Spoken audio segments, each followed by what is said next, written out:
এই যে শুনছেন, সাদা কাফন ছাড়া আপনার আপন বলতে কিছুই নাই। হকগুলো এই স্বার্থের কাঙ্গাল, বুঝলেন?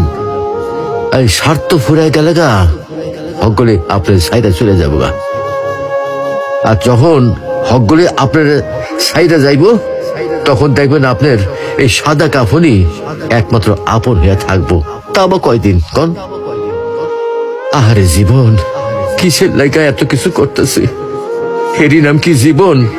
এই আছি, এইটাই ফুটুস ফুটুস। কিছুই আমার লোকে কবরে যাইব না, না যাইব আমার শখের মোবাইল ফোনটা, না যাইব আমার শখের গাড়িটা, আর না যাইব আমার শখের বাড়িটা। কিছুই সাথে যাইব না। এগুলা ভাববার মতো কি আর সময় হয় আমাকে?